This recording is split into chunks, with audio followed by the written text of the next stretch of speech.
I'm seriously considering the possibility of running. If I was too blunt, too direct, too loud, and too New Jersey for Iowa, then why do you people keep inviting me back? It can't be Mitt, because Mitt ran and failed. He failed. The last thing we need is another Bush. I am seriously thinking of running for president because I can do the job. I've been thinking a little about 2016. Hey, let's also take the sign off the door to the Oval Office, you know, that one that said for a while, no girls allowed. I'm pleased to be here in Iowa today. I'm going to come back many more times in the future. My name is Mike Lee.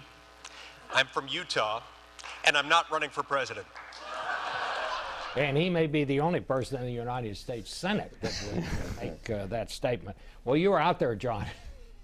It was a big event. There were more than 20 speakers. It was to the absolute conservative part of the Republican Party. It was kind of the sort of Sky Mall of political events, a lot of variety, and wasn't quite sure how everyone fit in. Donald Trump, for example, gets a big reception there. He says a lot of exciting things, but he's not likely to be president.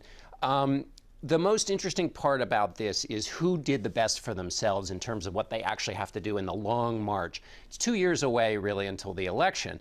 But the caucuses in Iowa, that kickoff event, is just a year away. And so all the major candidates are scrambling for staff. And I think Scott Walker did himself probably the best at this event because he spoke to the crowd there. They were very excited to hear about his Wisconsin record. The conservatives in there, they liked him. But there was nothing he said that will show up later and seem sort of out of touch. And that's the challenge for any candidate showing up when you're talking to the base of the base, because you say things they love, but which may not play all the way to a general election. And that's a challenge for any party, but particularly the Republican Party. How to have the base like the candidate, but then also have that candidate go all the way through to November of 2016. You know, Reince Priebus, the chairman of the Republican Party, has been very worried about this large field because he, you know, felt like that these candidates chewed themselves up the last time in all those debates. But Dana Milbank, this looks like you've closed your eyes and awakened in heaven. Oh, when I saw that Donald Trump might run, I had that feeling. And it is like Sky Mall in the large number, but also the exotic offerings. I mean, you have the equivalent of the suit of armor and the flamingos and the Bigfoot out there right now. Who's the Bigfoot?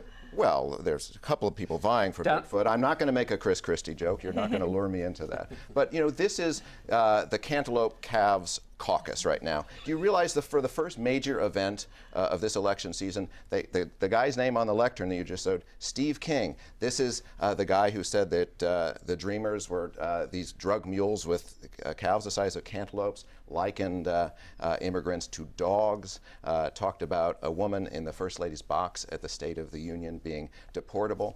This is why Jeb Bush isn't there. This is why Mitt Romney isn't there. And is this really the way they want to kick off their 2016 by poisoning the well with the most important demographic group in America? Well, think about the person who wasn't there, Jeb Bush, who instead gave us a very serious speech in California about his laying out his position on things and saying he wants to have an adult conversation.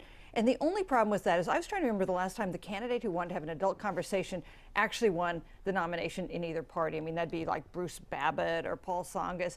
The adult conversation does not usually gin up the base of either party. And I wonder about the problem that Jeb Bush might face with just Bush fatigue. There was a focus group that Peter Hart did about 2 weeks ago of a dozen swing voters in Denver. There was a lot of feeling that they were tired of Jeb Bush. They were tired of Hillary Clinton. The people these swing voters liked were Rand Paul and Elizabeth Warren. And when you say you're having an adult conversation, or you need to have an adult conversation, what you're essentially saying is that the conversation everybody else has is in a conversation of children. And so these are activists not disposed to Jeb Bush or Mitt Romney, so to call them children excites their anger. What Chris Christie was trying to do is he's not going to win over that audience. I talked to a lot of people there who are highly skeptical of Chris Christie. They think he's too moderate. But he's showing that he at least respects their views. He's trying to build a bridge to those people, and that's usually the ticket. You know, you have to not be somebody who takes all of their anger. And during yesterday, anyway, Mitt Romney and Jeb Bush got the anger, not Chris Christie. And you know, my favorite event of the week was Larry King may not be on CNN anymore, but all things, he runs into Mitt Romney in the airport. And Romney tells him that he'll decide in 2 weeks whether or not he's going to run. Now, that That is legitimate news there. So old Larry, well, still at it. Shoe leather reporter. And Romney's feeling his oats a little bit, Bob. I did a story on this a week or two ago. Romney is a key part of his case is that he's been vindicated in his terms on foreign policy. He says, I was warning that Putin was this huge threat to global stability in the 2012 campaign, and I got made fun of for talking about a new Cold War. Well, you know, Time magazine, when I was there, had a cover Cold War II several months ago. He was saying that President Obama was a little too confident about the retreat of al-Qaeda, and he was saying Islamic radicalism is spreading, and they're just as dangerous as ever. So it'll be really interesting to see the foreign policy debate here, particularly because voters care more about it now than they did in the last election cycle. I think it's going to be a more salient issue. Let me tell you something else, and we can come back to Republicans. But turning to the Democratic side, there's no question that Hillary Clinton is the overwhelming favorite. But you know what? People are telling me that Joe Biden is really seriously looking and trying to figure out some way to run, and is telling people he thinks he can raise $30 to $50 million. Well, I talked to someone who's close to do it. Biden just last night, who said that if Hillary Clinton runs, there is no way Joe Biden runs. But if she doesn't run, there's no way he's not going to run. He'd like it to fall into his lap. He'd like to be anointed, as they all would like. Much like Mitt Romney would like to be anointed, and well, he should. I mean, this looks the way it's shaping up, the way the economy is going. This looks to be a very good year for the Democrats if it continues the way it is. And there's the whole lineup of them, whoever it is going to be in a very strong position. I would say, look, as a profession, we are of course praying for a Joe Biden candidacy. You want some excitement on the Democratic side as Bernie well. Sanders. And well, of course, that goes without saying.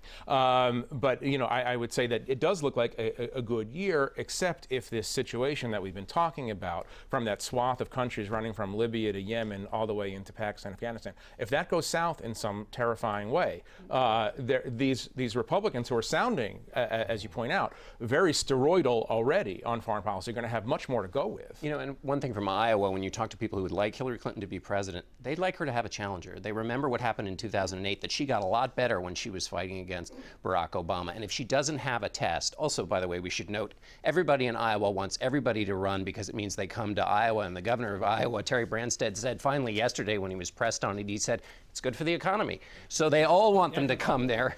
And it's all about ethanol. They want Hillary Clinton to have a challenger, to sharpen her message so that she has a good, strong message for the general election. And to Jeff's point, a major overseas crisis could derail everything that's shaping up for the Democrats. But Obama's numbers have been plummeting on foreign policy, yet his overall numbers are still rising, and that's because it's not just the president and the Congress. Americans don't care a jot about foreign policy. Well, that's the question I think we have to ask. We see these horrible things that are happening, and it's one after the other, but will that be a part of the campaign in 2016? I think if Americans feel they want the president, they may care more about the economy than foreign policy, but they want the president to be up to the job of leading the United States in a difficult world. And you think about what undid Jimmy Carter more than anything else. That was a foreign policy crisis, not a domestic one, although he had his domestic troubles as well. And finally, I want to end this conversation. We found out during one of the commercial breaks that someone actually did one time buy something from the Sky Mall catalog, and it was our own Jeffrey Goldberg. Thank you for outing me in front of a national television. Yeah, it's not. I bought it twice, to be honest with you. I bought the polyurethane 10 Commandments that fantastic. It weighs about 30 pounds, and I use it as a prop in our Passover Seder, which is a very effective prop. Carry it down the stairs, and it's a wonderful. By the way, indestructible.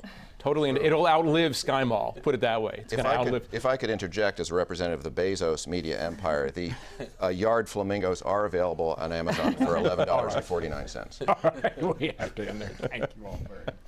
Thank you. We'll be back. Thanks.